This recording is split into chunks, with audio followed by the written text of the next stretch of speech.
and welcome to Manga Week Reading Club 3. I am here today with Seawavs and Panos. Say hello, guys. Hello. Goodbye. Goodbye. That was it. He will be missed. Can you hear me? He's back. Yeah, I can hear you.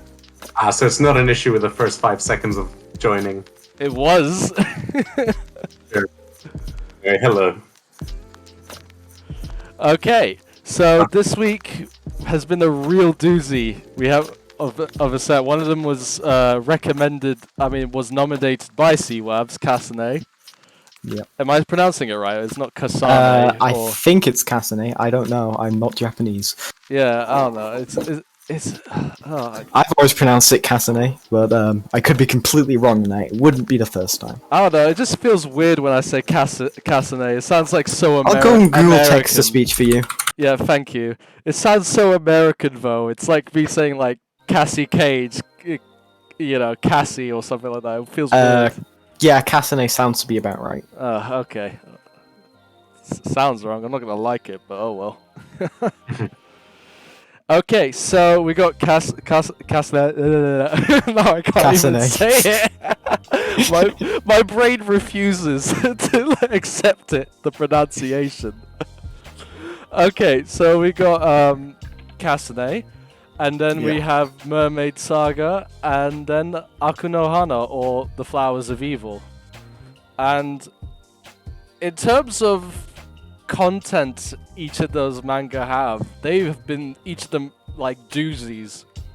Maybe one of them more than the others, but they've all, they all had a soul-sucking impact on me, anyways, this week. I am curious which one you thought was the most soul-sucking. I'm gonna guess Flowers of Evil. Yeah, same, but I could be wrong. Yeah, we'll find out next time on Metal Ball Z. Let's go. Metal Ball Z. Which one we start with? So, I guess I'm gonna leave the fun one out of the way to the very end. So we'll kick off with Seawav's nomination, Kasane, because it's fresh off my mind because that was the latest one I've read. Okay. And I've only read up to the entirety of the 2 first volumes. I haven't read up beyond that. So this will be. I thought there were. Oh right, never mind. There's been like 150 chapters, so or 100. There's 14 volumes, yeah. Yeah, like 120 or 150 chapters. So yeah, there's quite a bit. Okay, I only read 10 chapters, but I really liked it. I've read all of it in the past, and I'm rereading it now for the event. I got around halfway through chapter 2. I've read it in the past, but I'm just gonna force it all on you, basically. I liked it in the past, though. No, it's not bad. It's really good. I quite liked it. At first I thought it was gonna be. I mean, this is me coming straight off of Mermaid Saga and Aku no Hana, and. Judging by the picture, judging by the comments I saw on the website, people saying it was really dark, and Oh, it gets darker later on. I'm sure it ggets darker, but it feels pretty tame in comparison to like much darker at the moment. Obviously, I mean, I like the for context. Okay, so I guess we should bring up the picture, Kasane, just to. Yeah. Yeah. So speaking of the picture, it has a very vampiric quality to it. Oh yeah. I honestly couldn't figure out what it was going to be about just from. Usually you have like a rough idea. Yeah. But the cover art was the thing that attracted me to the series originally, because I got it through a Humble Bundle, which I think I've mentioned, and the main thing you see with that is the cover art, and I really liked the look of it, and it interested me, so. Yeah, I can definitely see how it draws you in. So you've already read it. So what about Madao? What did you think so far? So I've only read the first 2 volumes, but I have to say I've really enjoyed it. It's I wouldn't say like I'm in love with the series, but I am quite fond of it, and I'm willing to sit through the entire 150 chapters if I have to. that sort of thing. Yeah, I'd say similar. Like so far, I'm intrigued, and I think the premise has been well executed. So yeah, I'm interested to see where the story of their life goes. Alright, sorry, I'm just notifying everyone. Also, I didn't notice my event link thing on the Discord server timed out. I did not know that. Oof. I didn't even realize it could time out. Oh well. That's a shame. Well, just gonna. When I was reading it, I was wondering whether or not the character design for the main character would actually be that horrifying, and I think they do a good job of like covering the face and their choice of angles to keep it kind of ambiguous. Yeah. Like they're clearly meant, like story-wise, they're meant to be like hideous, and design-wise, they're quite out of the norm. But like, I don't know. I think artistically, I'd say it's quite well done. Yeah. But it gives you this like curiosity to like see their face a bit better. And the expressions on the main character's face as well. Oh god damn it! I think I forgot to change the details again on the stream. Oh, is it? Is it still? It's Baldur's Gate 3 with pals. Oh god damn it! I even reminded you. I know. I was just like, I got caught up in the moment. Panos got me emotionally confused. What, by saying bye? Yeah. Well, no, that was after the stream. That was after. So what did I do before then? No. It's just like, oh, you didn't listen to me, you know, friend. Fair enough. I took that to heart, man. Speaking of taking things to heart, I think this character and her interactions with the kinder girl, towards the end of Volume 1 were quite interesting. I thought, like, I don't know, like this story has really good potential for like some heart-to-heart kind of moments. I'm really looking forward to like seeing where it goes. Just back on the thing about seeing her face, you might consider it slight spoils, but the final volume cover does have a pretty decent look at her face if you want to check it out at some point. No, I'll leave it for when that is fair enough. For like the manga. Yeah. But yeah, no, like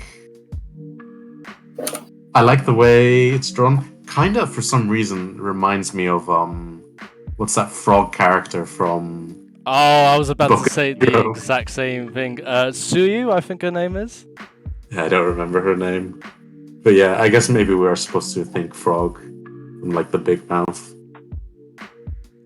And I think at some point they do make like ribbit jokes. The police. So not too far off.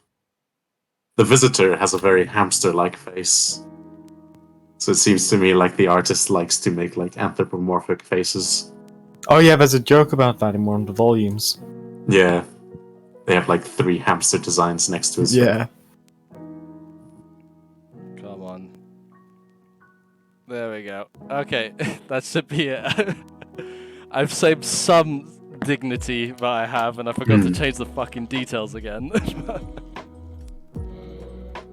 Okay. Just I really want to just abort and restart this stream, but I was wondering, like, the chat's really dead at the moment, but I think it's because no one wants to sit through Baldur's Gate 3, so yeah, I can't blame them, but hopefully the new notification will come out. Anyways, as we were saying, yeah, I also like how they're doing it right now, and they're not showing like the full face of the main character. Yeah. I mean, they could have honestly like really tried to make the face grotesque, but I like how it leaves you to your imagination, really. But from the silhouette we've given right now, it does make me feel like it's a mix between the frog girl from Boku no Hero Academia and some Lovecraftian horror. No. I was actually thinking it's like another Boku no Hero Academia. The oh god, what's his name? Oh. Power? No. It's like one of the minor villain characters. He's got no like. Yeah. No... What power do they have? No power? Okay, I got a picture of it. Okay, his name is Shuichi Iguchi. I had to literally like search sword guy on the Sword guy. Boku no Hero sword guy. Oh, the villain everyone praises? Praises? No. No. No, because there's that sword fighter that everyone loves. Oh, that's Stain, isn't it? That one. Yes, yeah. He's more of like a knife guy, but apparently this guy uses a sword. I can't remember, but I dropped it ages ago, but Fair. yeah, no regrets. So, an interesting thing about the main character is that they gave her this tremendous acting ability, like this ability to really express her like internal emotions. And I feel that like that kind of makes you root for the character a bit. Yeah. Like, you know, like, oh, she's been bullied. Oh, she's got this horrible life. And, oh, this is going to lead her to do horrible things. So you're kind of in it for this like roller coaster ride. But the fact that they gave her this like talent for like emotional expression kind of makes you root for her, I guess. Yeah, she's literally a victim of circumstance, really, and she's like surrounded by, you know, people who are like just purely unfair to her because of her looks. But in terms of her mother, I guess it's more. There's probably an even deeper story that we've yet to uncover. I'm going to assume. I could see that. Yeah. It does remind me, the acting aspect reminds me of why I used to my old manga heartbreak act age. Oh. Yeah, that one was got ended early for unfortunate reasons. Not unfortunate, that's a poor way of saying it. Awful reasons. Yeah. But yeah, nothing you could do about that. But you know, I have to say though, in terms of like, I know I'm still hung up on Act Age, but I just want to say, Act Age, I hope, will be remembered for the manga and not for the author. The manga will outlive the author, I hope. Same way how H.P. Lovecraft, the lore, the world he created, will be remembered more than the actual author. Basically, is what I hope. But anyways, back to Kasane. Yeah, good art style, good story so far. Not sure what other insights to give at the moment. I think in terms of art style, it has low points and good points. I think the art style can sometimes be a bit too simplistic. But there are times when you really want to show off the beauty and stuff. It goes above and beyond, especially when they add color to some pages. That really, just sets it home. But I don't know. In my personal opinion, when it comes to like acting and facial expressions and stuff like that, I have to compare it to Act Age because it's the closest thing I can think of when it comes to like a manga for acting. And what Act Age did right though, it was very rough and it didn't really focus on location or anything like that. It focused more on like character designs, and the way the artist anyways did it was very like conveyed different emotions and expressions really well.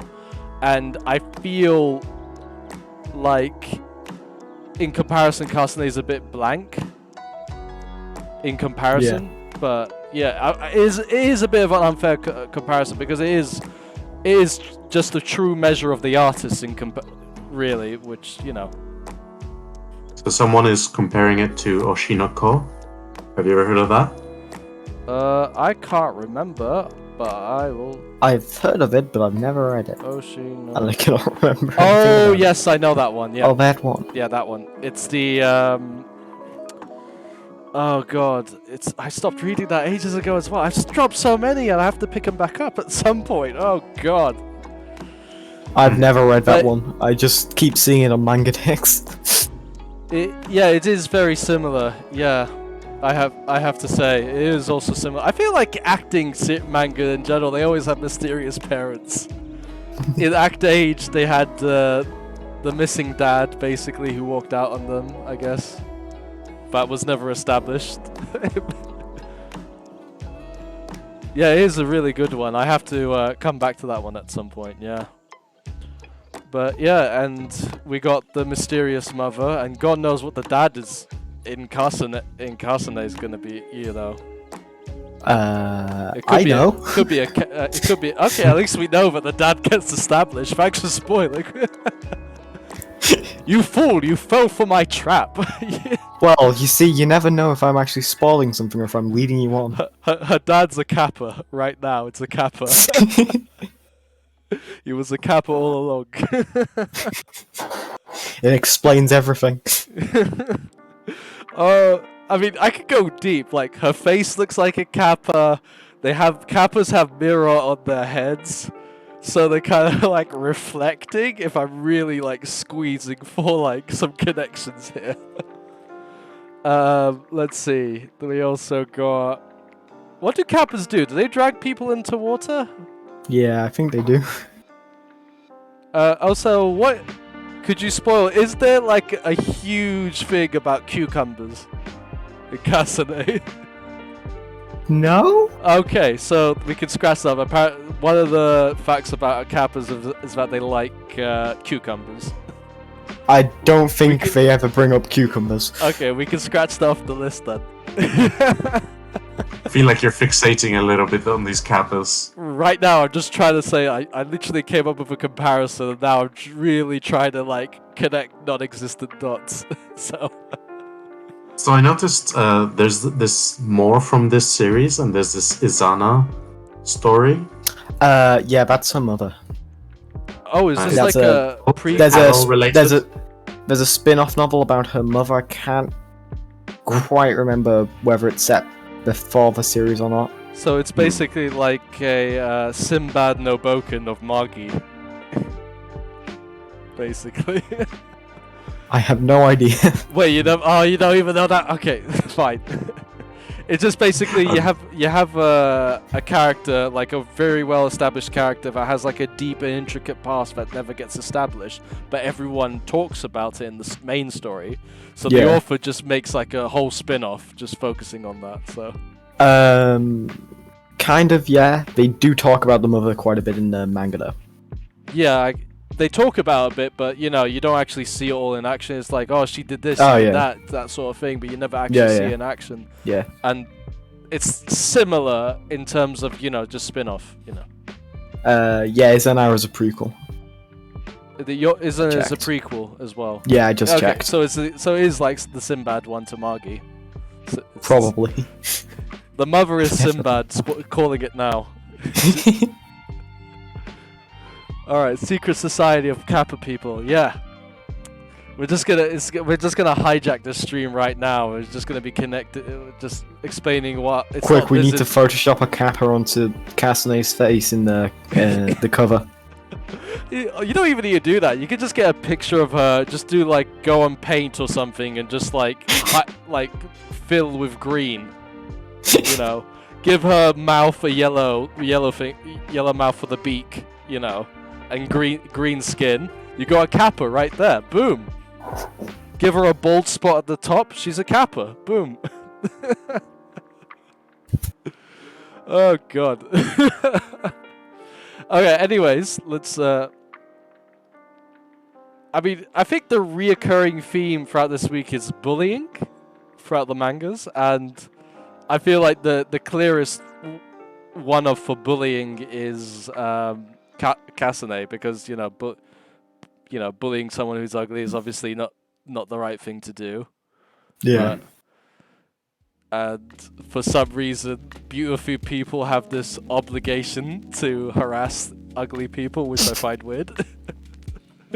I just imagine they're just kind of like sitting around it like a weekly meeting, and it's just like, oh, there's this ugly person. Should we fit them into the hazing agenda this week? You know.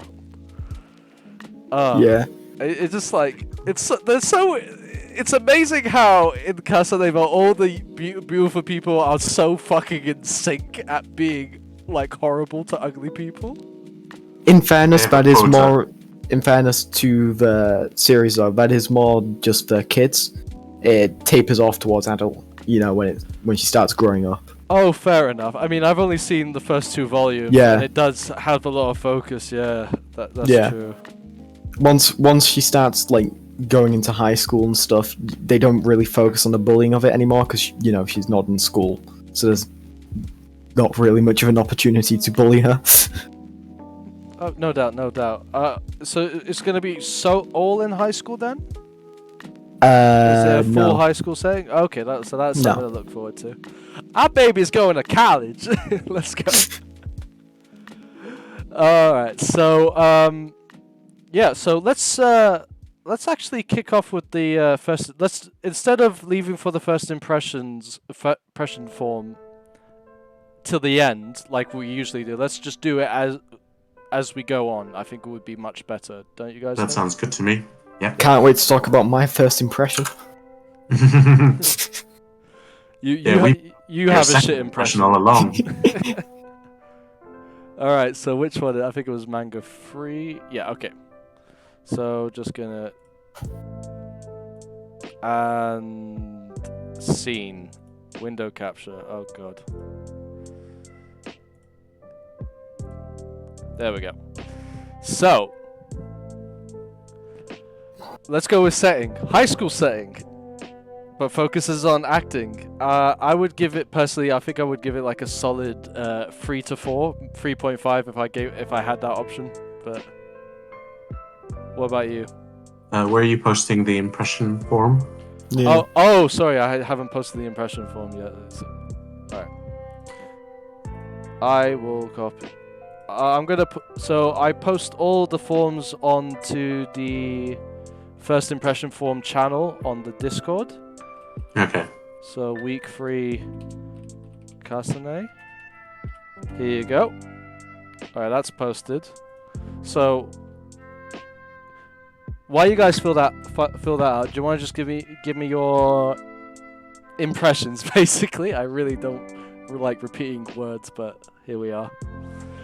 Setting. So personally, I would give it a 3.5, maybe 3 if I might have to round it down, but just because it's just your regular, yeah, you know, your regular high school setting, and you know, ugly girl wants to be beautiful, sort of premise, which kind of ties in with storytelling a bit. But in terms of setting, though, high school, it's not really much to be excited about. I think the acting part gives a lot of prospects and a lot of things to be excited for and look forward to. So that's one fact. I think that might actually might bump it up to 4 for me actually. How about you guys? Oops, I got. Between 3 and 4 seems about right. I mean, obviously, neither good nor bad, but you know, the premise of her power and her mother's power and the mystery behind it, it's intriguing enough. The Kappa people. Yeah, exactly. You know, it's like, what are they? Do they know things? It's fine. Oh yeah, definitely. Yeah.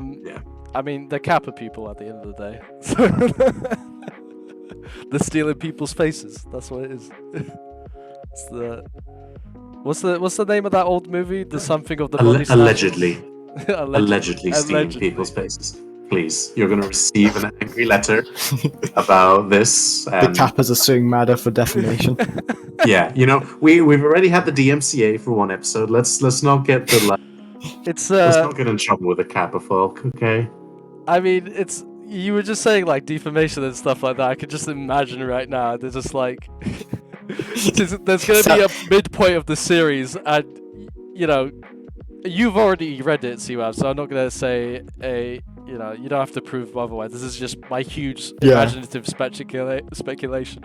But there could be like a midpoint in the series where she starts to question the ethics of it, and then it's gonna be funny. So you're gonna like a beautiful person sleeping in a mansion, then you see the Kappa girl, calling her Kappa girl, standing over her, just gonna whisper in the ear, "I'm gonna steal your face now. I need your consent." It's just, I'm gonna slowly put my lips with this red lipstick on your face. Well, I think the premise of what happens at the end of Volume 1 is that it's supposed to be a mutually beneficial arrangement, no? Yeah, it seems like that throughout the entirety of Volume 2. Like beautiful, it's basically like because of Kasane's acting ability. Yeah. You know, so she basically gets to be a beautiful person on stage only. But you know, it's the question of, you know, when you're living two separate lives. Yeah. You know, one thing Spider-Man taught me is that that never works out. Yeah. What if at one point she doesn't want to go back? Exactly, and she might, I don't know, it might get dark and she might try to kill or sabotage the girl she's in that mutual agreement at the moment, so she could just completely take over her life. But obviously she can't kill. I think she loses the face when she kills, so we still don't know. I mean, she could lock her up in the basement. That's also an option. But regarding the killing, the first person who died, the face didn't immediately fall off. Yeah, no, it only went back after the day. Yeah, so it could be like Cinderella rules. So it's hard to tell at the moment. Yeah, obviously we have to figure out all the mechanics as we progress through the series as well. Yeah, anyway, which should be interesting. Well, and because of all this talking, all this speculation, I think that's why I'll probably give the storytelling a 4. Because right now, based on my first impression, I have like a lot of... It's giving me like a lot... I think when a series makes me more imaginative about what's going to happen, the more I like it. Yeah. So I would give it... I definitely give it like a solid 4 in that regard. How about you guys, though? Locking her up. I think the pacing so far has been quite good. And... so far I've been intrigued, and the payoff has always been good. So 4 or 5, somewhere there. I put it at around 4, yeah. 4 as well. Characters now.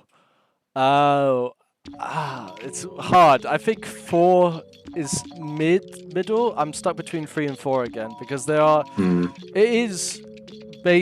like, in terms of the main character, though, I do like the inner turmoil of it all. I really wished, though, there would be more shining moments for the character to, like... And when I mean by shining moments, I don't mean by, like to show her good side or bad side. It's just mostly just the author gets to show, like, proper, like, emotional turmoil or, like... You know, either direction, however the author wants to go, I want to see that turmoil. Obviously... We might see that more as we go on for the series, but based on the first 2 volumes I've read so far, I want to see more of that. Yeah. But, so far from what I've read, it was just when she was like bonding with that really nice girl that we really got to see like how badly all this stuff was affecting her inner psyche. So it'd be nice to see more, I guess. Oh, definitely, yeah. It's see, you were going to say something too. I'm trying to not say something because I'm scared trying to not. Spoil. Yeah, I can tell that COS is like repressing so much. It's like, oh, but don't you know about this character? It's just like, oh, wait till they become deceased. It's like that Pro ZD video where someone's like already read the manga. Oh, Archibald, why? Now I want there to be an Archibald. There's never an Archibald in manga. What's the villain? Luciferoth in like the Lysanderoth. Lysanderoth, there we go. No, the main villain is King Dragon. King Dragon. I King Dragon will strike you down. So, yeah, characters like you said between 3 and 4. Like, as much as I like the story so far, I'm not going to be like, my God, I really relate to this character, or I'm going to recommend this to everyone. You know, it's just a nice dark story. Yeah, it's pretty weird at the moment because the characters are like, I'm just reading, see what Eric's comment at the moment. It's like I felt the characters lacked some shade of grey to them, but were too extremely evil or good at times.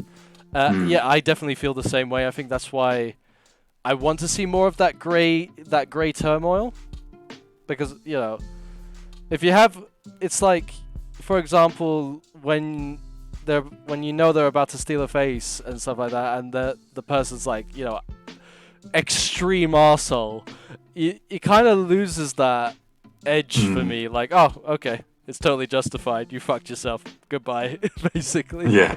At that point, it just becomes revenge porn over and over again. Yeah. So yeah, exactly that. So I think characters for me, I said 4, but I think because of that the extreme polarity, I would go for 3. It's not bad, but it definitely could be improved. Yeah, I agree.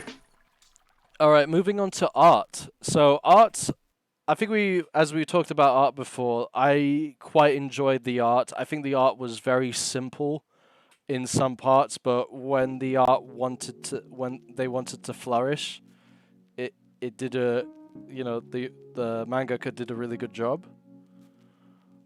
Yeah. What about you guys? Hopefully, as you're able to talk without spoiling. Yeah. It's art. Does the art get better? Because you could say that. I don't think I think it kind of stays the same, but I personally like the art style. The main issue of it is I'm not sure if this is just because of the really high res version I have, because I got it from a Humble Bundle. The halftones look terrible. Oh no. No. I thought that was just this.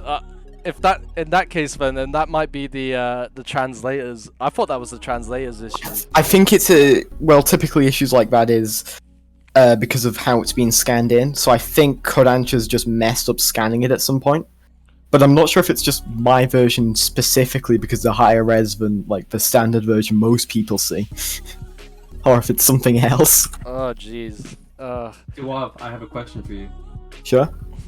Do you like the Pokemon Lugia? Lugia, you dumbass. Lugia? No, the new one. The new one just came out, Lugia. Wait, what? I have no idea what you're talking about. A wild Do you like Adrian has appeared right now. Do you like the Pokemon Lugia? I don't know what that Pokemon is. Oh, so... I know. Wait.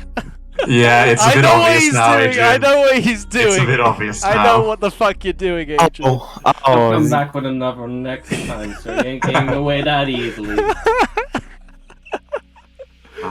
Did you almost Google it? No. I was about Yeah, to. I can see it on the stream. I was about to. Oh, could you imagine if I had an automatic reply to that, though? Oh, That was just like so bad. Google will say, "Look my balls." Look at these nuts. Look at these nuts, or something like that. Oh, God. Oh my god.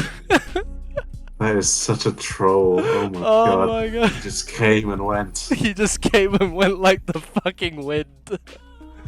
Oh, we all lived in peace until the Adrian Nation attacked. So, regarding art, I mentioned earlier, I really like the way they kind of obscure and show her face. So, for me, that was like a big draw while I was reading. I kept on it just kept my interest going. Yeah. I'd give it a 4. Art. Would you say it was a good decision to basically obscure the face and leave it to imagination? Yeah, I think so. It makes it more intriguing that way. I think when I looked at it, every time I see the face and then you see bits of the face and stuff like that, I kind of I kind of think to myself, is it just my imagination that my imagination goes another way? She can't be that ugly. Yeah. And I'm trying I think that's the point. make it. I'm trying to okay. like justify she can't be that ugly, but everyone is in the wrong, which is, I guess that's kind of like the mangaka indirectly manipulating me, I guess. Like even if she were that ugly, everyone would still be in the wrong. Yeah. Oh yeah, definitely. If you want to see what I mean about the halftones, by the way, I sent an image of from my version. All right. From like the first volume. All right, hold on. An original. That does seem very Yeah, that's just caked over like the shading on every single page. Oh yeah, it seems a bit lazy. Yeah. The halftones are fine. I know a lot of manga use them. It's just specifically in this one the scans for them. I think. Yeah. I think the issue as well is it's not just because of the lining as well. I think the issue is the background art. It's mostly white, and honestly it kind of just I literally just gave it a 4, but because of the background art, I think it just saps it out, in my opinion. I mean, in fairness, that is also a bit of a like a flashback scene.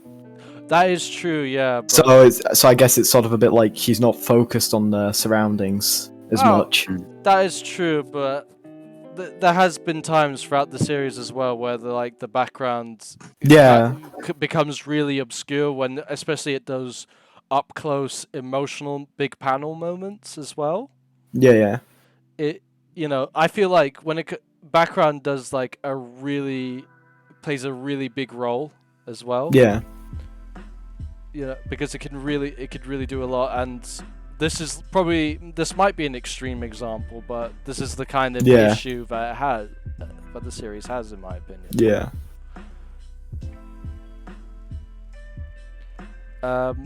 So there's that.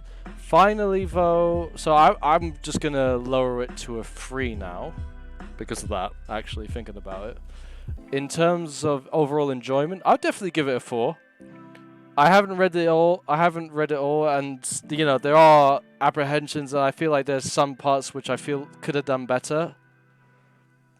So I feel like you can't call if you feel like the story could have done better, then you can't call it a masterpiece. It's definitely not a masterpiece, that's for sure. But it's really good so far. Yeah, that's fair. I personally I enjoyed it so far, and I wasn't really sitting there with a critical thought in mind, so I'll just give it like a 5 because I just enjoyed it. I think also because of what I've read because I read the other two manga before, and honestly I think I felt emotionally drained. So, that's fair. So this might be skewing my results, and maybe in a week's time my impression might be different. But I mean, that's unfortunate, but that's how it is. So yeah, I feel like I'm being generous giving a 4 anyway. So yeah. Yeah, you might be right. If there is room for improvement, so 3 might be a more adequate. Yeah, actually. Yeah, 3. As you can tell, I'm totally not swayed by the words of my chat. And by words of your chat, you mean just Eric? Eric is like the holy sage of manga. You do not. The manga god of Kitsu. The manga god of Kitsu. And I'm the manga god of shit taste and long running manga, because no one because Eric doesn't. That's a domain Eric doesn't touch. Long running manga. Anything above 200 chapters is a no-go for Eric. So it gives me myself, a mere mortal, a chance to have a one-up on him. In one regard, out of 100. Just if you can be a step above the god in one way, that will just be enough. Yeah, exactly. All right, moving on to the next manga. We have, let's just change to this. Drum roll, please. Aku no Hana. Hey. Flowers of Evil. Recommended by? Boy, this one got me fucked up. How much did you read to start off with? I read the whole thing. You read the whole thing? Ah. I sped run this shit. You sped read the whole thing? What, 57 chapters?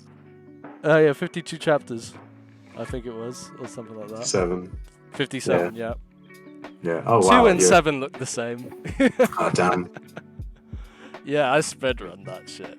Okay, please don't spoil the ending. I read it all in a day, but... So how far you gone before we can just... I mean, I'm at a time skip point, if that lets you know. Okay, so that would be... So I'm like at least 37 chapters in, something like that. Okay, so that's a reasonable amount. Okay. I'm at the end of the complete edition, and I have no clue where that is because it's been like a year since I read it. Oh, I see. Oh, but yeah, I know where I am in the story, but like, vaguely. You've read only the one volume, right? Well, the first volume of the complete edition, which muddles it because that's the thing I can't remember. I'm going to go and check right now. Okay, if you don't mind. Just gotta go get it off my shelf. Yeah. Alright, so... So yeah, this is one I read like a while back, but I never finished, so I'm really happy that we're reading it again. And it's as good as I remembered it. Even without the surprise and the like tension of not knowing what's gonna happen. Yeah, I have to say though, the surprise really caught me off guard. So I really respect the mangaka for doing that. I mean, it does feel like, I mean, if you guys know about the surprise, it does sort of feel like a cliche, I guess, because it's not the first time I've seen that happen. If you've been around the block enough, that sort of thing. I mean, I could go into detail about, because I know a lot of people haven't read the entire thing. Yeah. But, you know, just going by the flow, like I'm just going to say the meme from Star Wars, there's always a bigger fish. Yeah. So that's how as much far as I'm going to give? 9 chapters. 9 chapters. Okay, that's the first volume. That's the same amount, I think. Is it? Because it's a thick volume. Let me just check. Because it's definitely bigger than a standard volume. It's 600 pages long. Yeah, no, sorry, that's halfway through volume 2. Yeah, I was gonna say. Yeah. Because as well, the entire series fits into 4 of the complete volumes, so... So let's see, where does chapter 9 end? So, I just want to talk about the main character right now. Like, just based on the first volume anyways, like...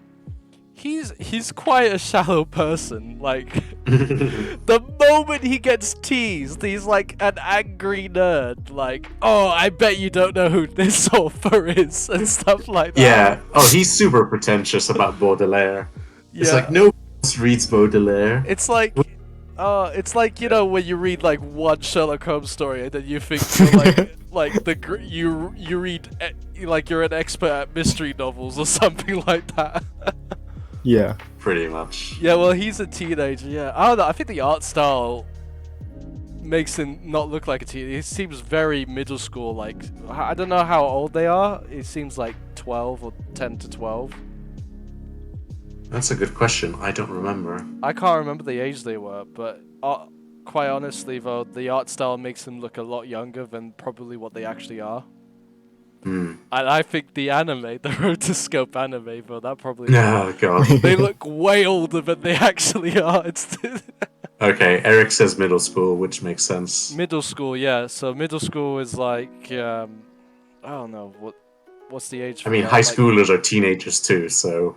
High schoolers, though, they go up to like 16, don't they? Or is it 18? Yeah, that's still teenager. 12 to 15. Oh, okay, I thought it would be like 10 to 14 or something like that, middle school.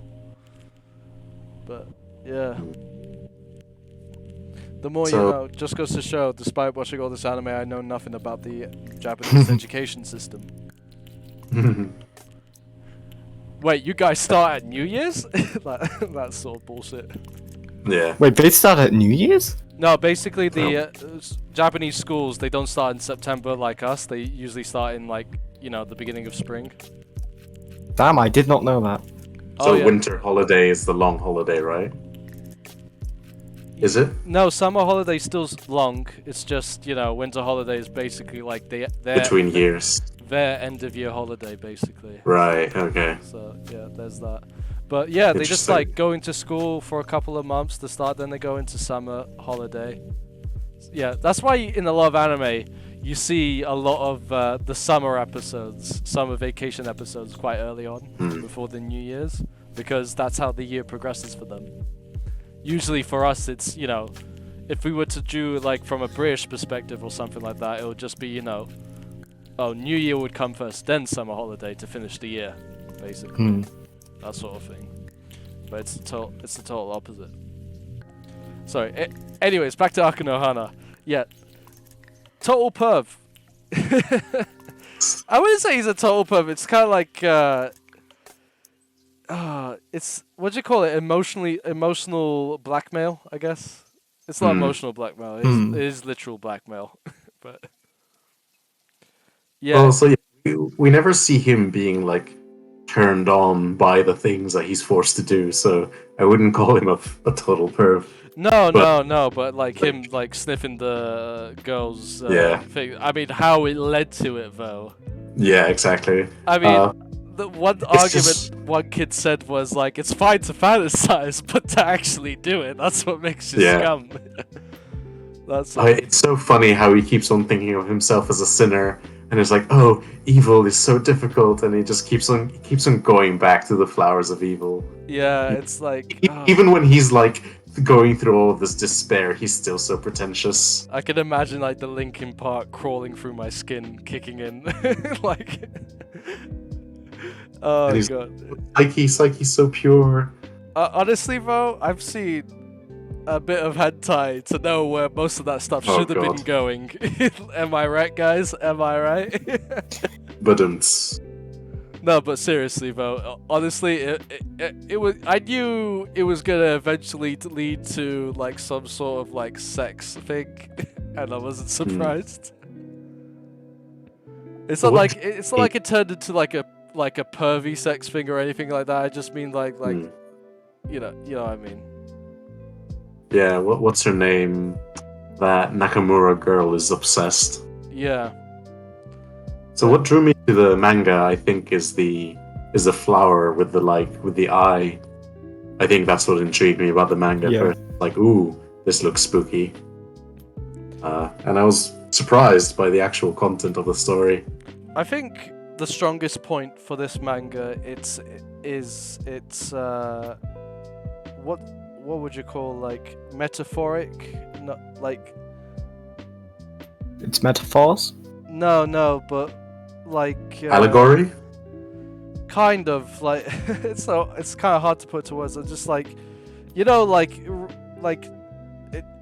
the second layer, the deeper meaning behind it all, really. Subtext. Like, subtext. That's it. Subtext. Yeah, the subtext is really strong, and I think you know, it's kind of just like it's shedding light on different society perspectives and stuff like that, especially about normalcy, because Nakamura's whole agenda is like a fight against normalcy. So I really liked Eric the Red's way of describing it. Heavy coming-of-age drama exploring the torment of puberty, the awakening of twisted desires in the chase of individuality. God, Panos, you're such an Eric fanboy. Why don't you just marry him? Well, I disagree on his feelings about the anime, so... Alright, there we go. I'm calling you out, Eric. How can you like that anime? You might have sold the anime first before the manga. Even Eric's not perfect. Yeah. After calling him a god for like, I don't know, 5 or 6 minutes.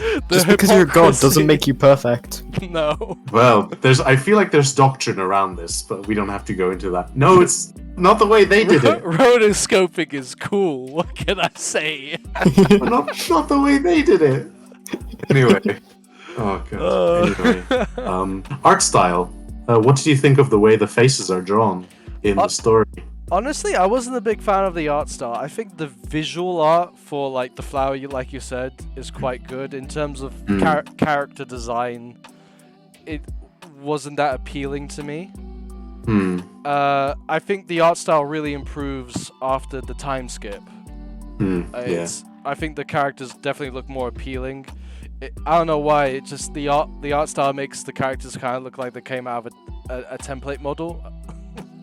So do you think that like the art style being kind of awkward should kind of reflect how awkward it is to be a teenager? You know?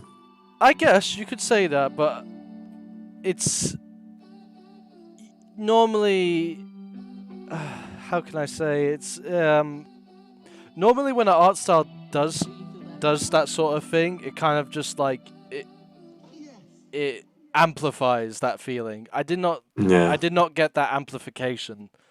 It felt more of a distraction, a distaste. Like it felt like it's one of those things that the author couldn't overcome really. See, that's funny because I felt the art style really suited the content. I felt like Nakamura was exactly as unsettling as she would have been like in real life, and I think that the main character looked just as pathetic as he probably would have been in real life. I think he just looks too pathetic, but I guess the whole point was to make him seem pathetic, I guess, so... Maybe. I don't know, like, you didn't think Nakamura was super creepy, like, when she would make those faces? Yeah, but I've seen worse death stares, so... That's fair, fair. Maybe you're desensitized. Maybe I've been desensitized, maybe it's that. But after all this desensitizing, I still think, you know, the character design is a bit lacking. Like the volume art, like especially when you go from the volume art to the actual manga themselves in comparison, it is fair. But volume art, more time to be done. I don't know. When I read, like, one thing I love about manga though, for stuff like when you get like a manga volume and the art style matches to that manga volume, I love that. Like, say what you will about the Baki art style, like, I love it just because how brutally honest it is. It looks weird there, it looks weird on the volume, and it looks weird in the manga, and I gotta appreciate that. Same with Beastars as well. Beastars got that rough art style on the covers and in the manga themselves.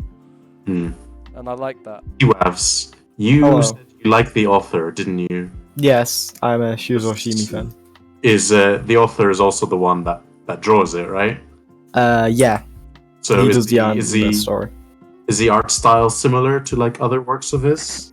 I'd say you can definitely tell when it's Shuzo Oshimi, but there is different. You can tell it's a different manga.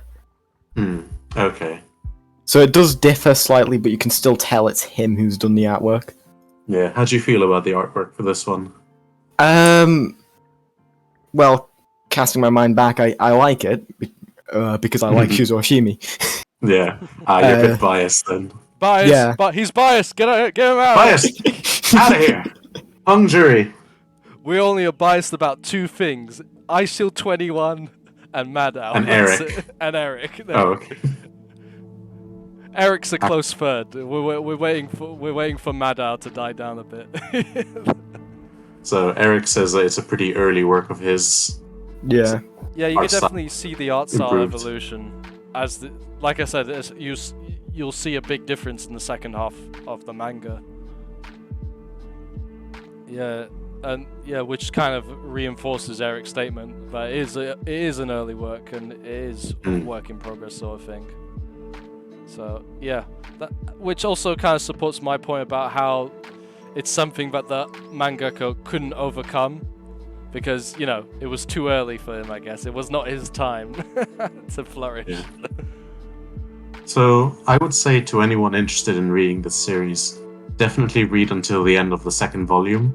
I think that's where you get a certain, like, kind of climactic scene where, like, you kind of get to be like, okay, this is a story worth following.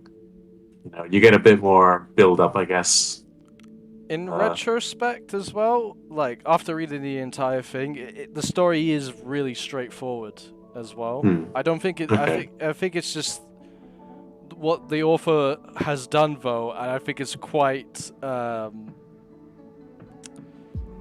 trying to think... It's a positive remark I want to give. Like, it's... Yeah. I don't want to say deceptive because that sounds negative, but, like, he was deceptive in a good way. Like... Yeah. These these separate moments that happen, like these little conflicts, one thing after another, it makes the story longer than it actually is. If you were to look back on it as a whole, it is like it's a simple sequence of events. Yeah. And I think it just goes to show like how good the storytelling was, that it actually had that effect, in my opinion. Anyway, that's how it goes. So let's just jump to the page. All right, so we got the Aku no Hana page. So setting for you guys, high school setting, blackmail setting. Blackmail set. Okay, so blackmail is setting. I think it's good because it kind of subverts what you're expecting from a high school setting. Actually, that's a good point. I was going to say because if I told you it's like a high school drama, you'd expect it to be like the typical rom-com, lovey-dovey stuff. Meet me but on then the you roof. get into it, and it's super dark, deceptive, like essentially black. It is just blackmail. So I think it does deceive you like that.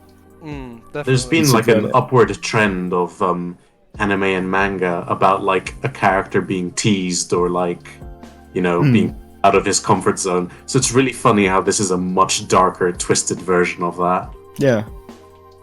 I think that it, like, when you look at it in the context of the genre, like of just anime and manga in general, I think it's quite good.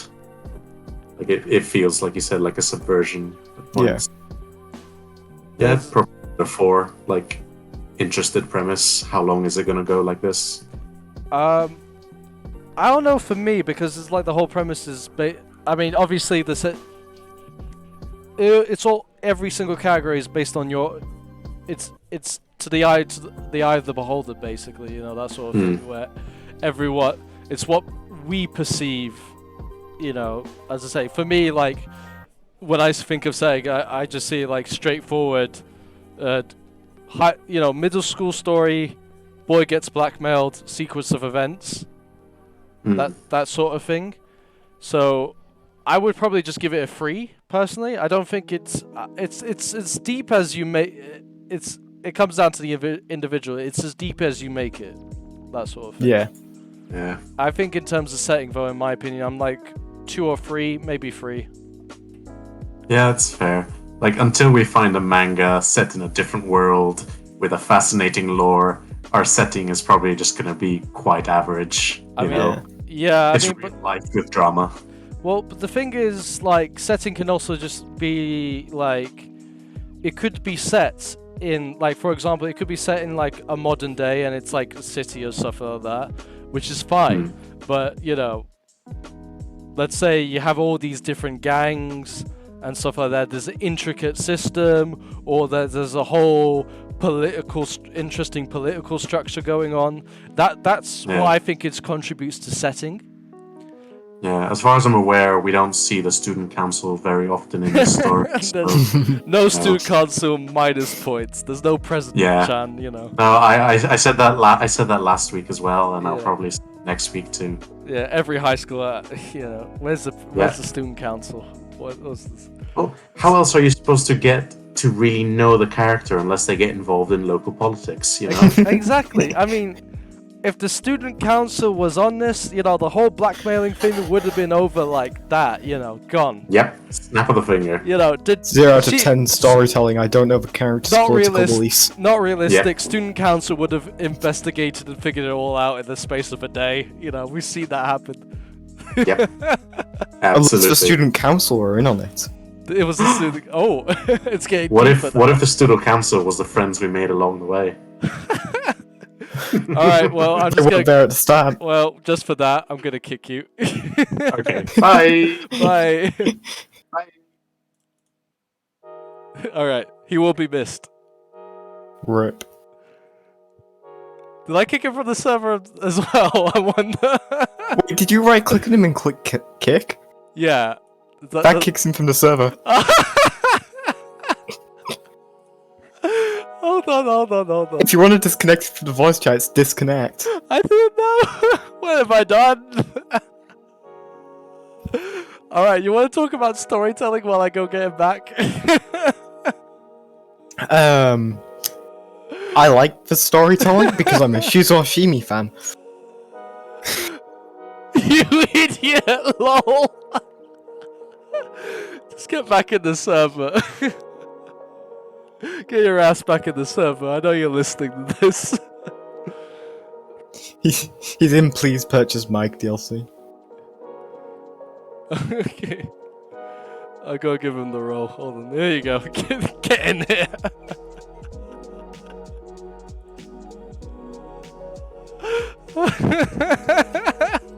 I was gonna like purposely like ignore you for a while, but then I went on the stream and I realized you kicked me from the server. Yeah. He meant to just disconnect you from the PC, but he clicked kick. Yeah. I thought it was just kick from chat. I didn't realize. That's hilarious. Oh god. And I. Okay, as we were saying with storytelling. So I think the pacing is pretty good. You know, like, yeah, by the end of volume 1, like, we've seen how she can escalate things, and by volume 2, I think it gets pretty good. So I think it's pretty good. I'd definitely give it a 4. The story is pretty much the carrier of this. How about you, C-Webs? Well, pretty much what Eric said. Oh, but not what Madhouse said. I see You what. want to I see repeat how it? is. You want to repeat it verbatim? Oshimi's unique blend of normalcy and surreal, simultaneously something that could happen to anyone and something out of the world, a showcasing of inner demons. Is that like copy paste from your review, Eric? No, this is fresh just for us. Fresh. Yeah. This is a stream exclusive. Oh damn, the insight. Yeah, you should probably screenshot that before it disappears. We're gaining brain cells in this stream, honestly. I'm gonna buy the NFT of it. I didn't sign up for brain cell enhancement. You take those extra back. We're British. We lose brain cells. Yeah, well, I'm not British. Take back those wrinkles. Take that. Haven't colonized me yet. Not yet. Not yet. It's idiocracy all over again. So characters, yeah. So I'm not the biggest fan of characters. I think it's more of the storytelling makes them more deep than they actually are, and that they're just simple, spiteful humans. Basically, it's how I'm perceiving it. So like, characters for me is like a 2 or a 3. It's pretty much like storytelling's really carrying it for me, and it just makes it's the lack of knowing the characters and knowing what they're gonna do, sort of thing, is what really takes it home. That's what. Yeah. How about for the first 2 volumes, I would say my favorite character is the dad, because his lines consist entirely of he's at that age, oh puberty, and he like looks wistfully into the distance, and he just excuses any of his child's behavior until later on. Yeah. But like, it's just funny how he's at that age, oh puberty. Yeah, I was kind of totally expecting them to be like join a biker gang or something at some point. Anyway, what you were saying, C-Labs? I was saying something? Well, I thought you were about to say something just now. Read minds. Apparently, I hear intent. Apparently, I hear dead people now. So. C-Wabs, you died? Yes. Was it that good? Yes. Yeah, characters are kind of pathetic and kind of weird, I guess. Like the main character is pathetic. I don't know. What do you think, C-Wabs? I'm a Shuzo Oshimi fan, so I innately like them. You innately like them. Well, so the main character is supposed to be like not autobiographical, but it's supposed to reflect elements of the author. Like, because he talks about how, like, he found Baudelaire's Flowers of Evil and he thought, wow, this is so cool, and wow, nobody else has read this. So like an element of his like childhood pretentiousness is in there. Yeah, like, oh, I bet you don't read, you know? That's all. Yeah. There's Although... there's also, thank God he didn't read Dante's Inferno. That's for sure. Like, that's a whole different. He probably would have been the psychopath at the end of this. We would have had, it would have been a different manga, and it would just be satanic rituals by the end of it. Have you read Dante's Inferno or just the Divine Comedy? I've read the poem. I'm not sure. I haven't.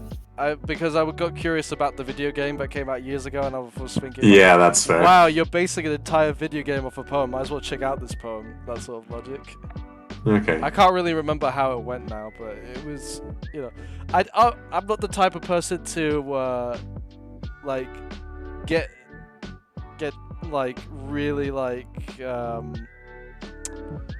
was it carried away by like poetry. So yeah. That's fair. Anyway, so character, I'd probably give it a 2 or 3. Probably 2. I need to be strict somewhere. So. You need to be strict somewhere. Yeah. I mean, I'm definitely interested in the character's psyche.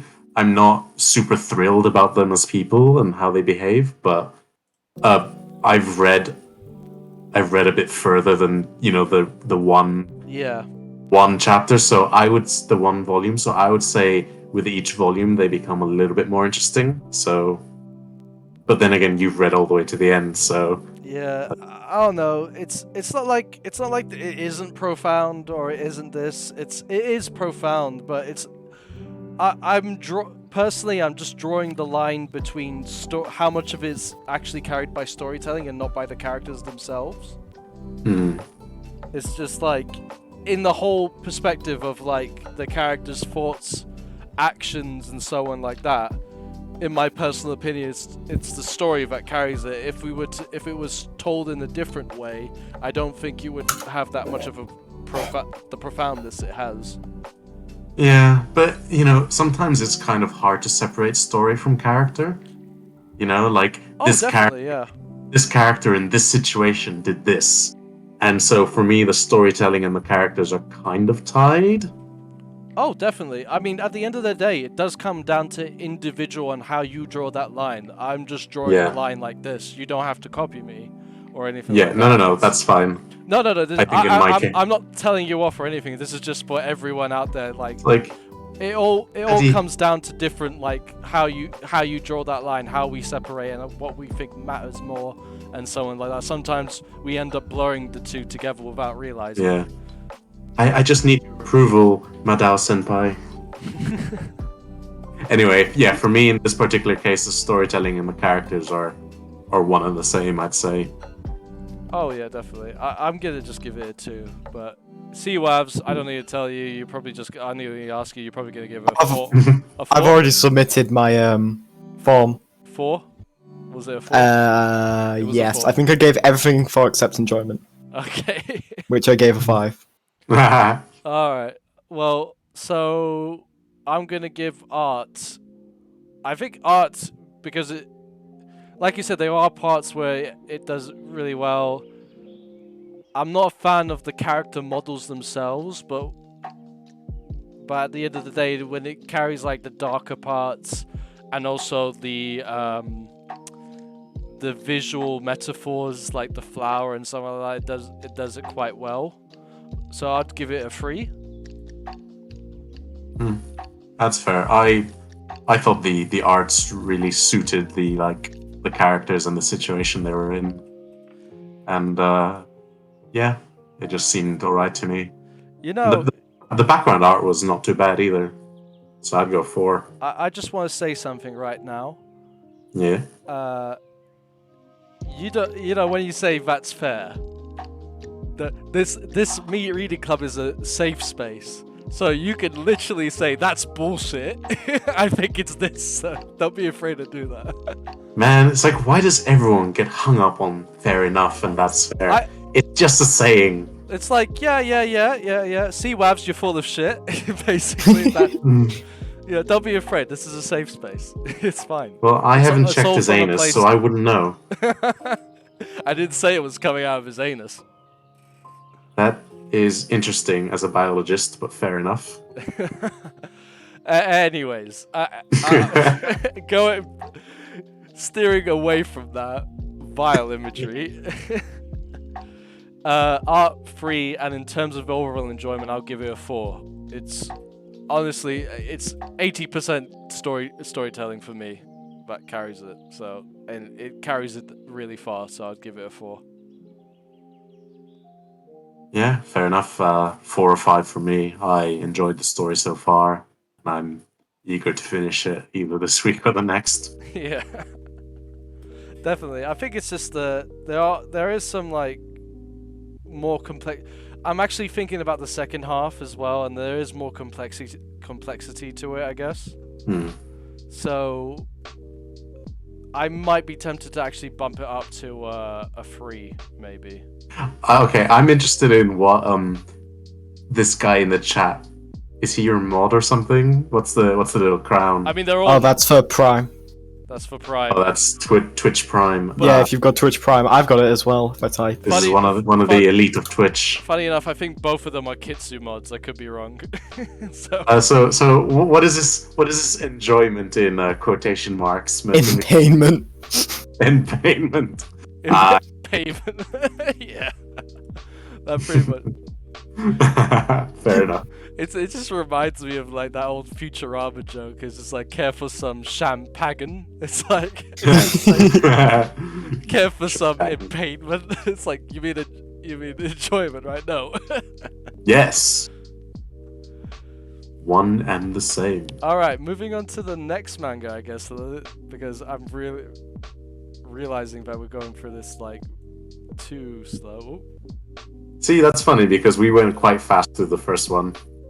You'd think that, but we actually did like a solid half hour or 40 minutes. On Yeah, that, we're like an hour into the stream now. Yeah. All right, Mermaid Saga. This one's probably gonna be quick. The only one I didn't read. Okay. The only one you didn't read. Yeah. I would say it's worth reading. All right, so I guess this part of the stream will be me and Panos trying to explain the plot of Mermaid Saga, and then C-Wabs will get his impression of that, so we'll see the result of that. Is this going to be something like trying to explain Durara to someone who's never watched Durara? No, less complex than that. It is like an old 1980s manga. Okay. So there is simplicity to it, but there is a level of absurdity to it as well. You can really succinctly describe the plot and just say that basically every chapter deals with a different effect of eating the flesh of mermaids. Yeah, it's just like how much you're gonna.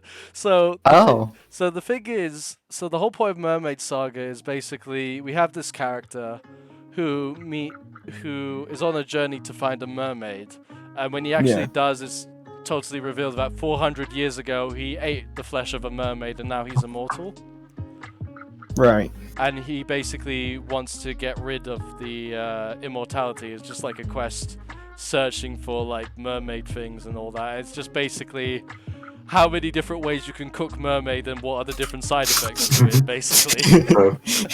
Jokes aside, it's basically him discovering situations where someone or something is abusing like mermaid flesh, like some way, like figure in like the village or like some like family member, this and that. Oh no, it's someone. It's a cautionary tale. Someone turned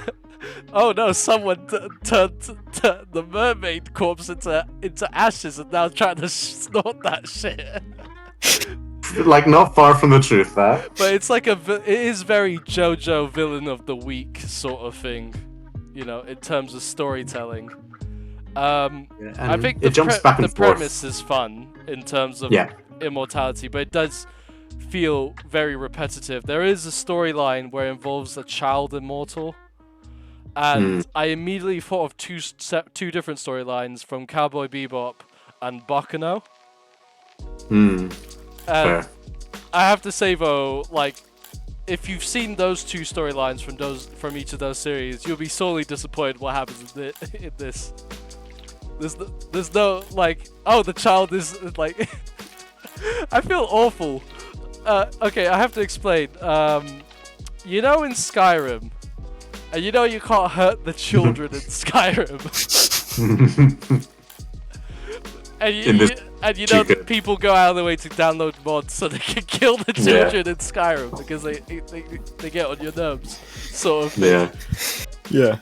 And the thing is like, you know, in Bakano, and because the child is immortal, you can get away with it, like killing the children.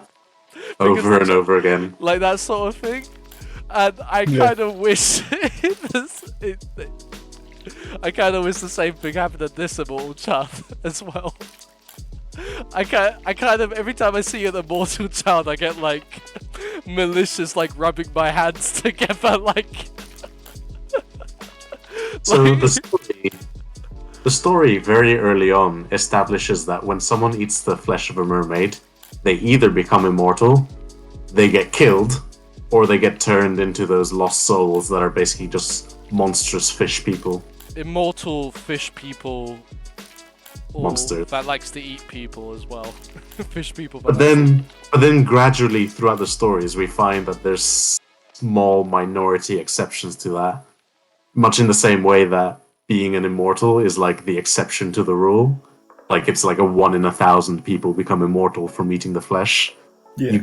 You get a couple of people who like their immortality fades over time, or they're like half transformed and stuff like that. It's just really interesting to see an entire setting based on one premise. The effect. And they use that premise. It's like reading a recipe book about like 100 ways to cook an egg or something like that. You know what I mean? Yeah. Number 100, the dishwasher. Yeah, exactly. Which is a legitimate way you can cook salmon. I'm not sure about eggs.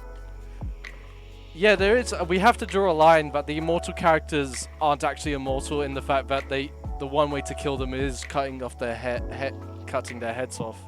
So all it takes is a particular poison. Yeah, so basically, like a stun gun would be more effective, and then you just get, you know, have an opportunity to cut their head off, sort of scenario. Yeah, which is funny because many people at first don't utilize that, and then suddenly everyone's trying to cut off their heads. Oh no, there's this immortal guy, what we're gonna do? It's like, let's keep stabbing him in the non-vital parts, maybe he'll go down eventually. It's like, nah, just either everyone fucking grab him and then someone cut his head off or something, or drown him or something, I don't know. So Eric talks about how the immortal characters should be like a lot smarter after all those years of experience. But like, I don't know, when you're wandering the earth all lonesome and stuff, especially in like pre-technology times, there's not much to learn from. And I don't know, maybe it's the writing just isn't that good. Well, I'm saying the character from 400 years ago, he couldn't evolve his caveman brain to modern tactics, basically. Is that what you're saying? I mean, like, what's he learning? All he's learning is a couple of new skills from the different jobs he does. He's really good with a harpoon, and he's been using that a lot. Yeah. That's like his go-to weapon before anything. Yeah, I don't see how much smarter the characters are meant to be than they already are. I think it's the flaw with the times, like, because it's a 1980s manga. It's like, it reminds me of that Tezuo manga, Dororo, where it was also very villain of the week. Characters are dying left and right sometimes, you know. It tries to be brutal, but it also has that cutesy art style, that old cutesy art style we know and love today. Yeah, the Disney-esque one. Yeah, so this art style is very Ranma half, I think. In this Yeah. So that, yeah, there's that. And yeah, so it's a question about, I think, when we talk about like the different categories and how we rate it and stuff like that, you also have to say, by the standards of that time, is this good? Basically. Yeah. Like, I made the case 2 weeks ago when we were talking about that Russian one, where it's a manga that feels like it was made in the 90s, but it was actually made in like the early 2010s. and the overall issue was that for that one, it was just that it feels flawed like a 90s manga, even though it was made in 2010s, and that should be demerited, really. It should be demerited for that. That sort of thing. In this case, though, it is actually from the 1980s, so we shouldn't really demerit it, in my opinion, anyways. But everyone's entitled to their own opinions at the end of the day. What do you think if someone's maybe trying to like capture that nostalgic feeling by like emulating that? There are ways of doing that. Megalobox tries to capture that and does a decent job. You know, there are cases where they do that, and you know, it can be fun. You risk compromising a lot of things. You doing that. You are handicapping yourself when you do that sort of thing nowadays. That's fair. But you know, that I mean, for example, like let's take a real life example. The Lighthouse film with Willem Dafoe and Robert Pattinson is like literally. The ratio of the movie is literally to that of an old box screen. It's black and white, yet it's still very good. I quite enjoyed it. It was very good. You know, even though it was intentionally set to be like an old 1940s film or 1950s or whatever, it still did a really good job. And you know, I feel like if you're in the times and you want to do like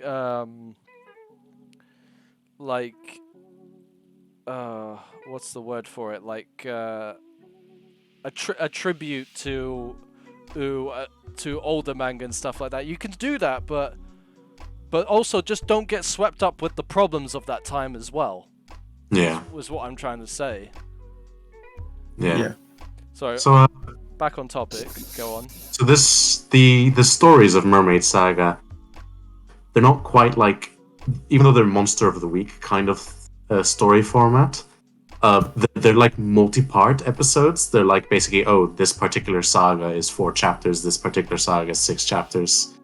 And it's like arcs. It's an arc structure. They're like little mini arcs. But the thing is, would they fit, if it was in an anime, and I'm pretty sure it is in an anime, would those arcs fit into an episode, like 1 or 2 episodes? 1 or 2, maybe, I think. No, usually not a single one, except for the smaller ones.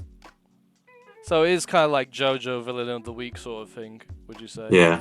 Yeah. But what I wanted to point out was that even though it's like, kind of basic, the ending of these arcs always has like a little emotional note to it that I think is done pretty well. You know, it always tugs a little bit at your heartstrings. So I quite like the story for that.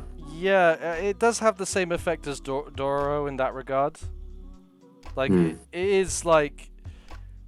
It's easy. I think it's because the art style and the storytelling style of that time as well. It's easy to overlook those tender moments. So yeah, I mean, I just want to talk. Eric says that chapter 1 is 1-to-1 episode 1. And I'm wondering if it was just as quick as well as me reading it. I'm just imagining now they just called in the manga pages. That's how 1-to-1 it is. It was a literal slideshow of each panel. It's just a literal slideshow with a voiceover. Oh, I could just imagine. It's just a motion comic. Yeah, it's literally a motion comic, and that's pretty much where the Houseboat Husband is.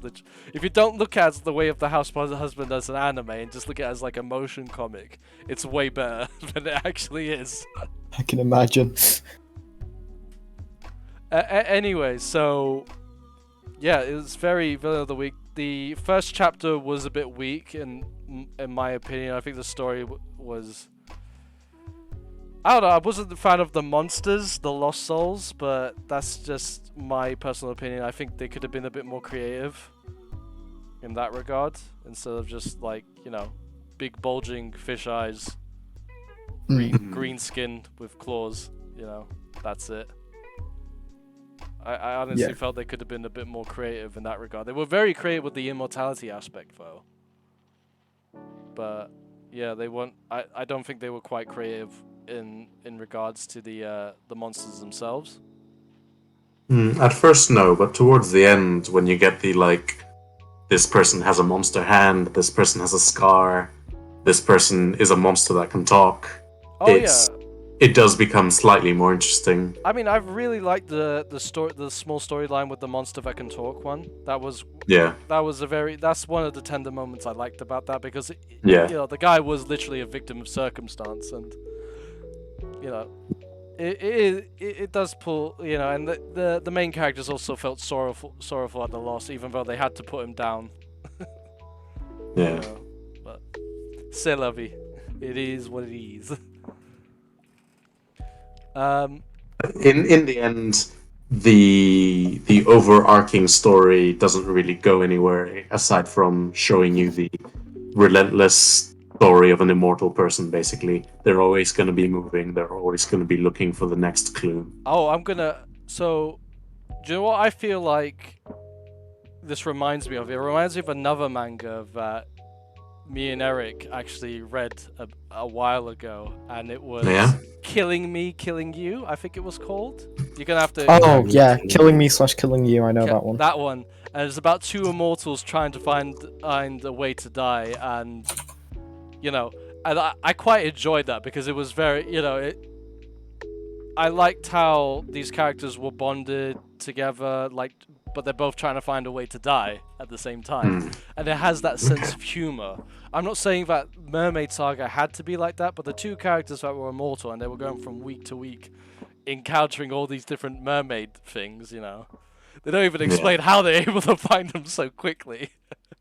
But that's a whole different thing. Wait, is Killing Me, Killing You finished? It seems to still be going.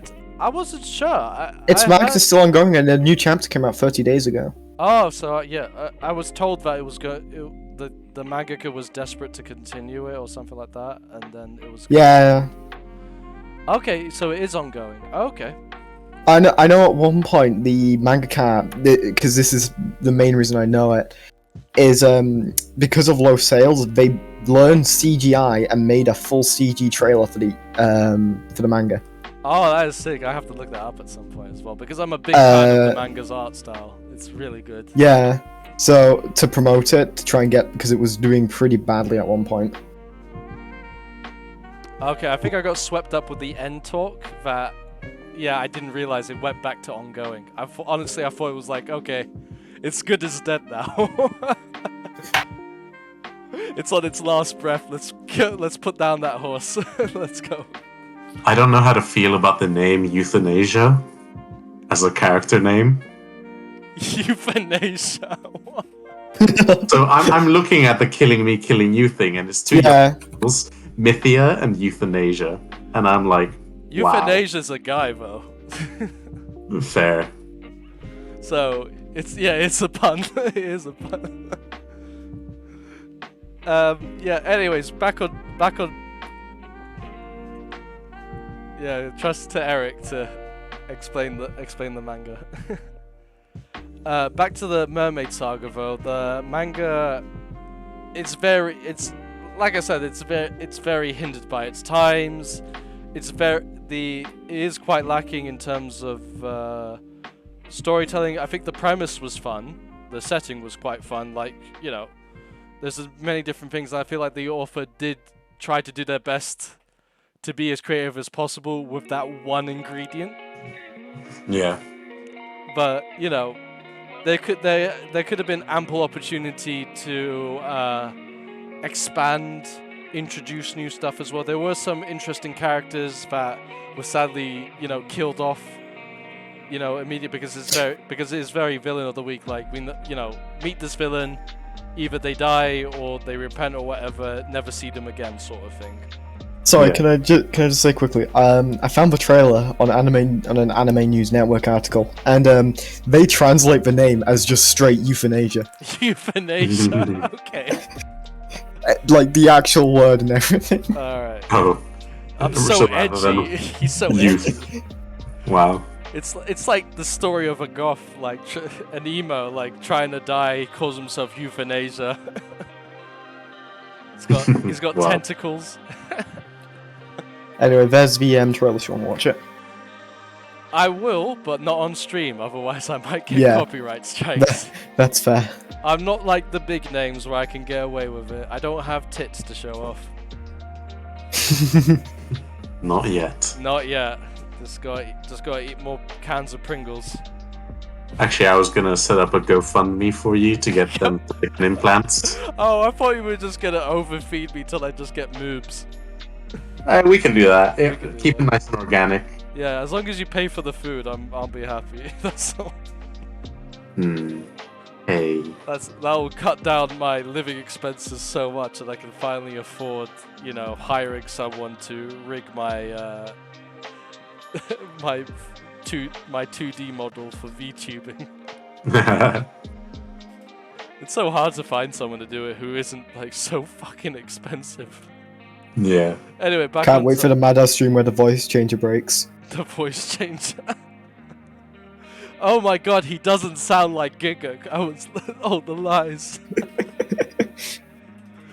So, feel like we covered enough content about this manga? Yeah, there isn't really much to cover. We can talk about the absurdity of it. It's quite, it is very absurd in terms of storytelling. It is, I'll be repeating myself again with all this, but yeah.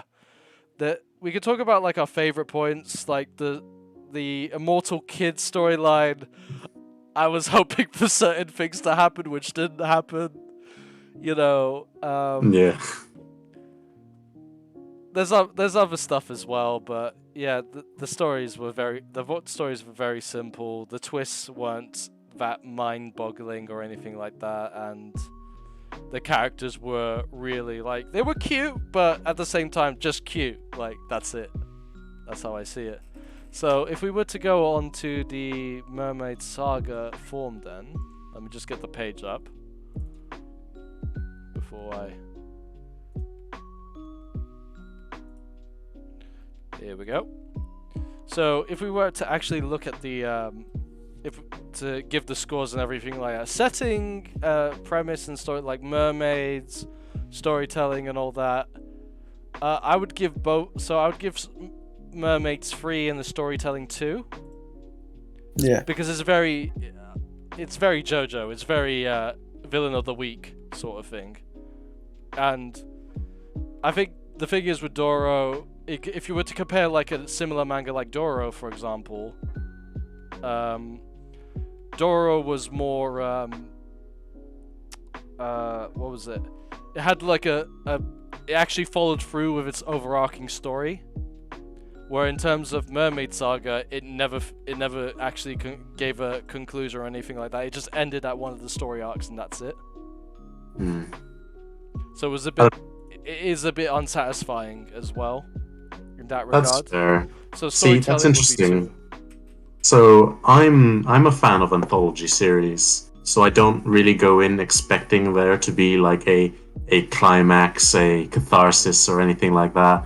Like my favorite show is what's it called, Mushishi, and there's no overarching plot in that. So I don't really see like a lack of an ending as a detriment, especially when the story itself is about this immortal being that's gonna continue just searching for a while. It kind of feels authentic to me. Like any ending would have kind of, I don't know, gone against this kind of open to interpretation, like where will this immortal journey lead him next? Yeah, definitely. But it's also just the I forgot where I was gonna bloody go with this. You'd be blown away by my speech. Yeah, I was so mystified, Panos. Honestly. I know, right? Too long, didn't read. But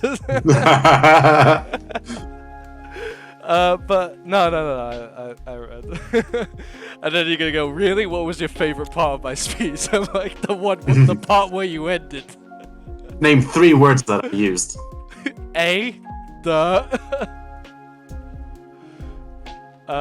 Immortal. There we go. For a moment I thought I had you. But you clearly were paying keen attention. You're a true fan of my oration. Oh shit. Where was I gonna go with this? Yeah, storytelling, I'd give it a 3. Like, I enjoyed it while I was reading it. Otherwise, I probably wouldn't have finished it all. Like, I was curious, and there was so little of it. I mean, I would argue the opposite though in terms of your story, because you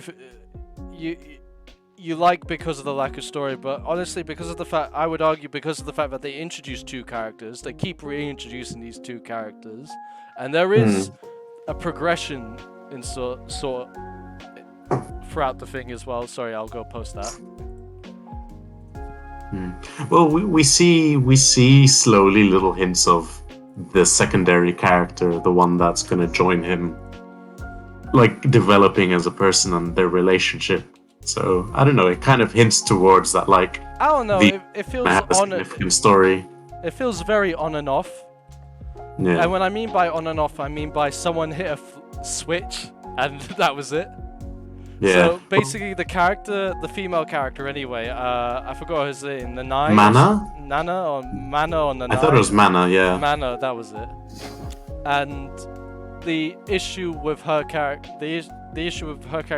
she was very opinionated at the beginning and very headstrong, and she was quick to lash out, which I was fine with. And then all of a sudden, you know, after that, when she starts traveling the world with the other immortal guy, she really mellows out. It's like that switch, that's it. That previous personality, previous personality's gone. You do tend to see it from time to time, like she's willing to risk her immortal body here and there, that sort of thing, like take a bullet or like stop, you know, that sort of thing. But it's like, compared to that other personality, it was very, you know, that personality literally died despite being immortal. I suppose these are your thoughts on characters then. I guess, yeah.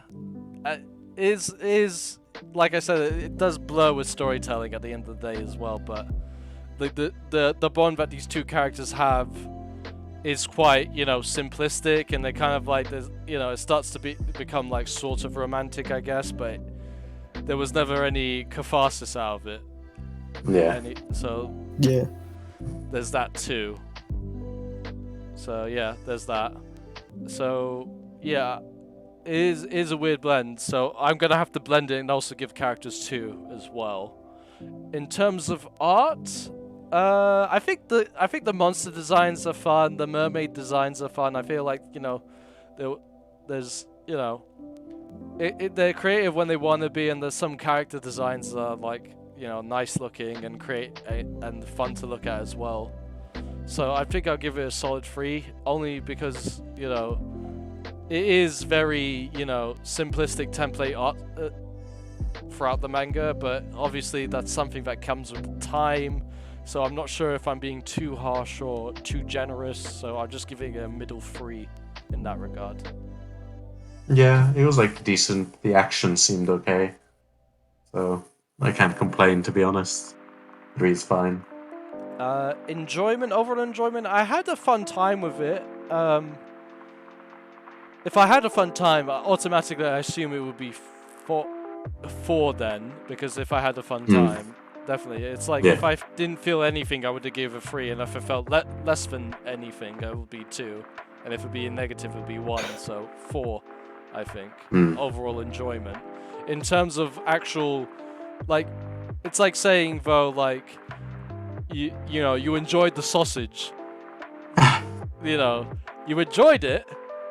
You can enjoy it, but at the end of the day, it is made out of shit ingredients. You know, and this is a whole manga sausage here.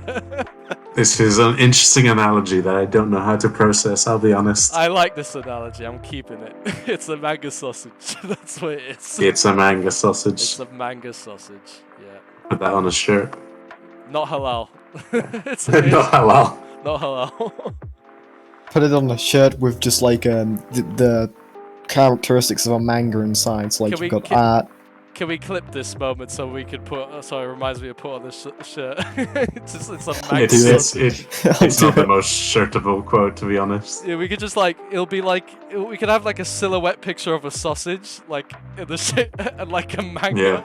And it's like a manga and a sausage, and then you got like different cuts of the sausage. Each has a percentage of each bad quality, but you One still second, like I'm just it. gonna deafen whilst I.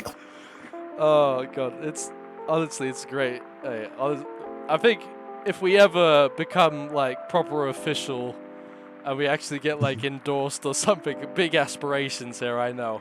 But if we do reach that stage at some point throughout this Manga Reading Club, we might that might be one of the first merchandise. See, I definitely want to remember your sausage analogy because I think it's a terrible analogy, and I never want to forget it. Exactly. I'm back. It's terribly good, like every manga sausage. I'm working it into everything. Let's go. We're gonna make this shit happen. Eric mentioned how the characters are like not even people of their own, but just actors, and yeah, that's fair enough. They do feel kind of like we're here to drive the plot. Oh, definitely, yeah. It is literally that, and but the stories are fun enough. It is fun. Yeah, so that's why I gave the story a free setting and story really just carries it, because it just is a fun preset where there's just immortals and mermaids, and you could try to be creative as possible with it. And he tried to and the author did try to come up with convoluted ways. Sorry, she came up with, I think it's Rumiko's a female. She came up with some fun ways to how different immortality is granted and what comes out of it and stuff like that. And over the span of, I would say, it says 16 chapters on Kitsu, but I'm elected to think it's 26. But to each their own. It really depends on how you find them. The mangaka is a woman. Yeah, it depends on where you read it, basically, as well. So there's that. Okay. Oh, hey, she's the same person who did Inuyasha and Ranma. Ranma. Inuyasha and My Sonic Ikoku. I don't know. Did she do Ranma? Ranma as well. Ranma, yeah. I was gonna say the art style is very cute. It's very Ranma. And Urusei Yatsura. I think the story, but in terms of her other work as well, I can fairly compare her other work now, like Inuyasha, Ranma Half, and all that. The kind of like the character growth and progression is very weak. Yeah. It's very very passé, I guess. Yeah. Alright, so let's move on to the final part where we decide next week's manga. Nice. So, just whilst we're on this bit, can I check which manga have I nominated that wasn't Kasane? So we go Seawavs. So you nominated Kimi no Knife. Oh, right, yeah. Is this your knife, basically? That is the name of the manga, yes. I kind of hope we get Mothra. Yeah, it'll be fun to talk about Berserk. And I'm submitting my next one now. There we go. Right. Everyone just said, oh, it actually goes in. Oh, you put Battle Royale, for God's sake. You know what? Fuck it. Yeah. If we're gonna do that, it could have been worse. I could have done the Sherlock manga. Oh wait, I can't. I could have done the Sherlock manga. Undo. Hold on. And you could all be watching. You could all be reading Benedict Cumberbatch in manga form. I'm gonna make everyone read Ice Shield 21 then. There we go. You're all reading Ice Shield 21. Wait, no, because I just skip out on manga which I don't have time to read, so I'll just use that as an excuse. We'll problem solved. Well, the problem it's a 1 in 34 chance. It's a 1 in 34 chance. So, if anything, if it does end up as it, I feel like power to me. Actually, I kind of want to change my nomination to Dragonhead now. Alright, so what I'm gonna do is just do... What's the number function? There's usually... Mad how casually doxing himself by revealing his email on stream. Oh, he did that last time as well. I've been doing that for ages at this point. Could you imagine if we got another one on my manga? Two times Sea Webs in a row. Alright, if we sort by color, so there we go. So, let's get the number generator up.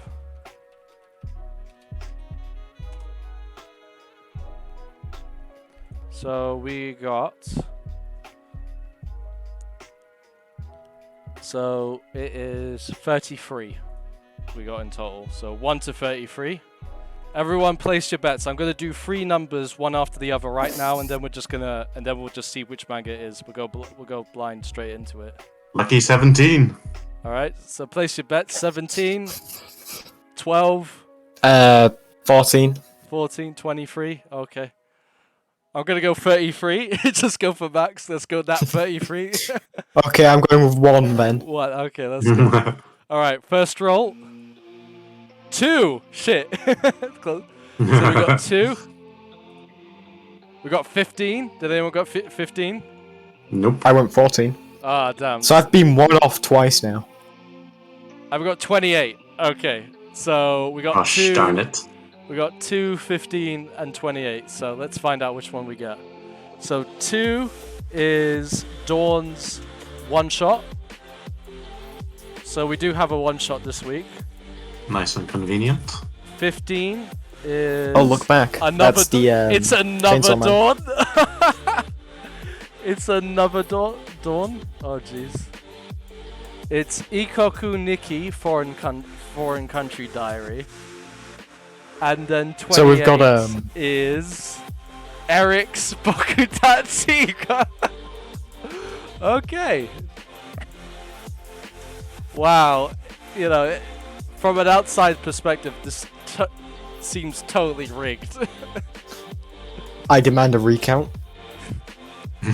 How can we recount on that random number generator? Okay, re-roll.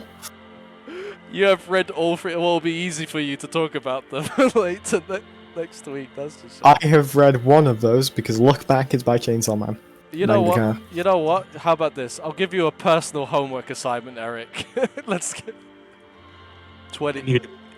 Personal homework assignment. Let's go. 25. Have you read 25? Final Girl, one shot. Have you read that one?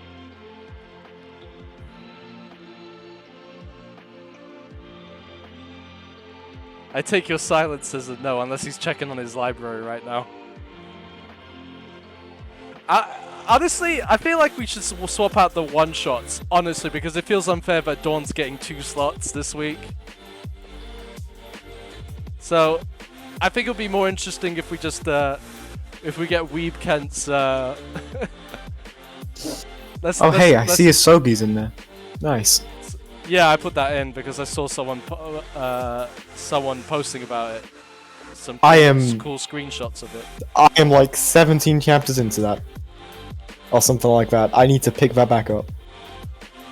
So how many chapters in? Alright, so I've decided. So we're gonna swap out the one shots because the random number generator, just to be more fair, just to other people, just so everyone gets a chance to read. I mean, gets their manga picks. So it is. So we got Ikoku Nikki. I am 78 chapters into Asogi. Can we get like okay, that's hentai. Oh my god, could you imagine if someone put that? Oh, thanks for the idea. No. Doskave seal, here we come. I mean, we will. I will. You have to put it under other. Yeah, you have. Someone's gonna put Metamorphosis in there. So this is Ikoku Nikki, and then the next one is. Oh god, I've already forgotten names now. Final Girl. I wonder if it's like a horror movie where it's the final girl stereotype. Alright, nope, it's the... Oh yeah, it is the... and it's the... Okay. So it seems to be fun on the horror girl cliche, so it'll be fun to see how that one plays out. We haven't had a comedy in a while. So there's that. And then finally... You know what? It'll just be easier if I just copy and paste that. Bokutachi ga Yamashita. 87 chapters. Not bad. The art style looks familiar. Has the author made something else?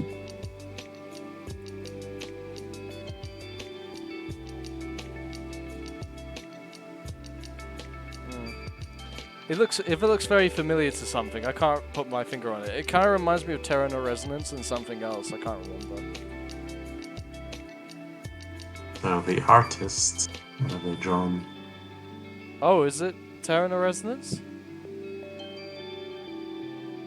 They're a prolific author, apparently. Not prolific enough for Mada, that's for sure. But I'm just terrible with names in general, so I probably... That's just how it is.